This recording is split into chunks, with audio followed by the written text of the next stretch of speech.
This is the emergency broadcast system. This is not a test. Repeat, this is not a test. Stay tuned for further instructions.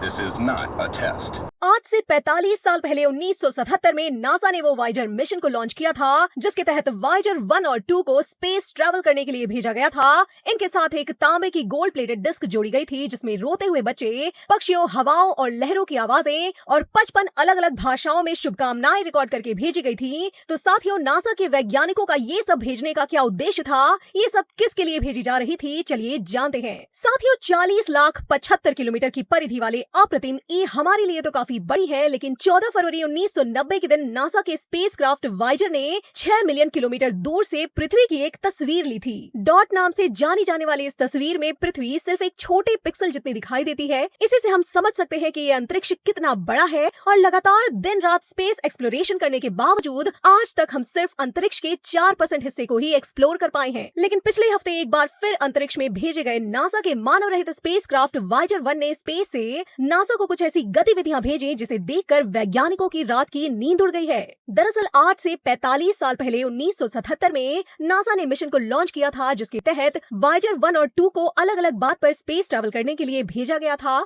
जिसका उद्देश्य था अंतरिक्ष में इंसानों के रहने के लिए अन्य ग्रहों की खोज करना, धरती की तरह ही अन्य ग्रहों पर रहने वाले एलियन की खोज करना और ब्रह्मांड के बारे में जितना हो सके जानना। और लॉन्च होने के बाद समय समय पर वाइजर स्पेसक्राफ्ट ने अंतरिक्ष से ऐसी तस्वीरें और आवाजें भेजी जिसे देख और सुन हमारे होश ही उड़ गए। अपने इस मिशन में नासा ने 20 अगस्त 1977 को अपने फ्लोरिडा में स्थित लॉन्च पैड से वाइजर 2 को लॉन्च किया, जिसके 16 दिन बाद यानी 5 सितंबर 1977 के दिन वाइजर को लॉन्च किया गया। और अब ये उन चुनिंदा मानव निर्मित स्पेस ऑब्जेक्ट्स में से एक है जो 45 साल बाद भी काम कर रहा है और ब्रह्मांड के अनंत कोनों में झांक रहा है, जो डीप स्पेस नेटवर्क के साथ कम्युनिकेट करके पृथ्वी पर डेटा ट्रांसमिट करता है। इस डीप स्पेस नेटवर्क में 3 ग्राउंड स्टेशन है जो पृथ्वी पर एक दूसरे से करीब 120 डिग्री की दूरी पर ऑस्ट्रेलिया, स्पेन और अमेरिका में स्थित है। चलिए अब समय में 45 साल 6 महीने और 23 दिन पीछे चलते हैं और इन वाइजर स्पेसक्राफ्ट के जरिए ब्रह्मांड की रोमांचक यात्रा पर चलते हैं। तो साल 1977 में वो स्पेसक्राफ्ट को नासा ने स्पेस की डीप स्टडी के लिए लॉन्च किया और इस 815 किलोग्राम के मानव रहित यान को स्पेस में लंबे समय तक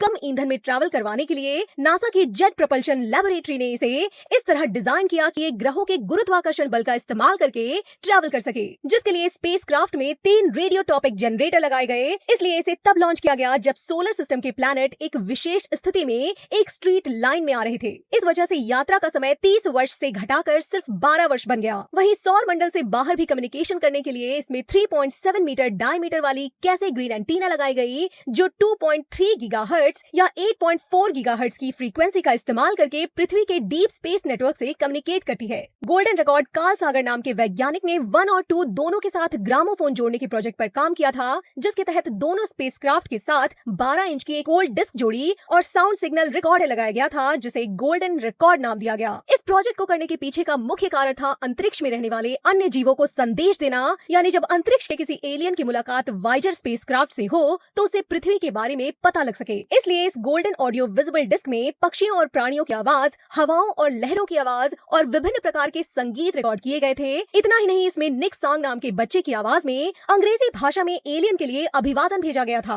वहीं एलियन किस भाषा को समझते हैं वो तो हमें नहीं पता, इसलिए नासा ने इस डिस्क में 55 अलग अलग भाषाओं में शुभकामनाएं रिकॉर्ड करवा कर भेजी, जिसमें भारतीय भाषाएं जैसे कि बंगाली, गुजराती, हिंदी, कन्नड़, मराठी, पंजाबी, राजस्थानी, तेलुगु और उर्दू जैसी भाषाओं की ग्रीटिंग शामिल है। इसके अलावा वाइजर में सितार और तबला की धुन पर गाया गया केसर बाई केकर की आवाज में हिंदुस्तान का ट्रेडिशनल म्यूजिक जात कहा हो को शामिल किया गया है। यानी गोल्डन रिकॉर्ड में कई ऐसी जानकारियां मौजूद हैं जिसे देख और सुन के अलग ग्रह के होने का अंदाजा लगा सकते हैं। वाइजर 1 स्पेसक्राफ्ट 62,140 किलोमीटर प्रति घंटे की रफ्तार से सफर करते हुए पृथ्वी से हर दिन 14,68,800 किलोमीटर दूर होता जा रहा है। लेकिन आपको ये जानकर हैरानी होगी कि इसे पृथ्वी से इतना दूर जाने के लिए डिजाइन नहीं किया गया था, बल्कि इस मिशन को सिर्फ 5 सालों के लिए बनाया गया था। लेकिन 46 साल बाद भी पृथ्वी से संपर्क में रहकर आगे बढ़ता जा रहा है। अब बात करें वाइजर 2 की, तो वाइजर फर्स्ट का ये ट्विन स्पेसक्राफ्ट उससे थोड़ी धीमी गति से आगे बढ़ रहा है। यही स्पेसक्राफ्ट यूरेनस और नेपच्यून यानी अरुण और वरुण ग्रह तक सबसे पहले पहुंचा था। Exploration by Voyager spacecraft B craft जब ऑसर स्पेसक्राफ्ट ने ब्रह्मांड में सफर करना शुरू किया तो उसकी भेजी गई फोटो से वैज्ञानिकों ने पाया इस बीच में हर चीज का एक ग्रुप बना हुआ है।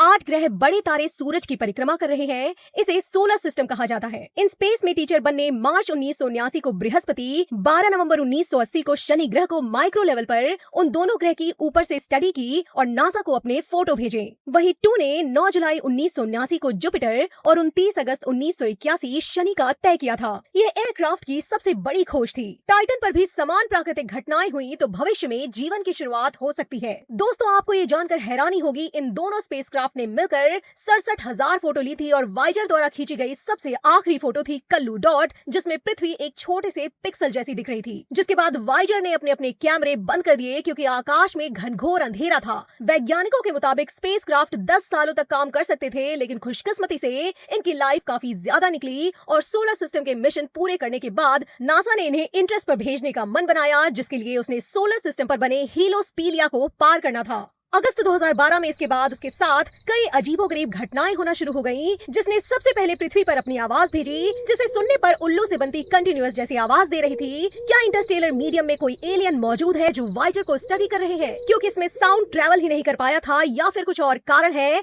बात करते हैं अनयूजुअल सिग्नल्स फ्रॉम वाइजर 1 की। दरअसल मई 2022 में नासा की वाइजर टीम को वाइजर 1 की गड़बड़ी पर स्टडी करते वक्त उन्हें कुछ ऐसा मिला जिसने उन्हें सोचने पर मजबूर कर दिया। उनके मुताबिक वाइजर से जो सिग्नल आ रहे थे ऐसे तो वो एक कंप्यूटर से आ रहे थे जो वाइजर पर काफी पहले खराब हो चुका था और बंद पड़ गया था। अब ये वैज्ञानिकों को वाइजर में लगे एसीएस यानी attitude and articulation control system को सिग्नल दे रहा था सही कंप्यूटर को इस्तेमाल करें। लेकिन वैज्ञानिक इस बात से हैरान थे कि अंतरिक्ष में कंप्यूटर का उलटफेर आखिर कैसे हुआ। आखिर वाइजर को कंप्यूटर स्टार्ट करने के लिए कमांड किसने दी? तो कुछ और रिसर्च के मुताबिक सोलर सिस्टम की प्रोटेक्शन शील्ड से बाहर निकलने की वजह से वाइजर स्पेसक्राफ्ट वाइजर की सूरज की प्रोटेक्शन में नहीं थे, बल्कि ये इंटरस्टेलर स्पेस में रेडिएशन से पूरी तरह से एक्सपोज हो चुके थे। वहीं से इस प्रॉब्लम की शुरुआत हो चुकी थी। कोई रेंज कंप्यूटर चिप से टकराती है, उसमें मेमोरी एरर आने लग जाते हैं जो इकट्ठे होते रहते हैं। इसलिए वैज्ञानिक मानते हैं कि कॉस्मिक किरण की वजह से ही और कंप्यूटर में जिससे हमें वही सब गलत डेटा भेजता है। दोस्तों, वाइजर इस वक्त हमसे करीब 20.3 करोड़ किलोमीटर दूर है और वाइजर को मैसेज भेजने में करीब 2 दिन लग जाते हैं। ये पता कर पाना मुश्किल है कि इंटरस्टेलर स्पेस में वाइजर किसे।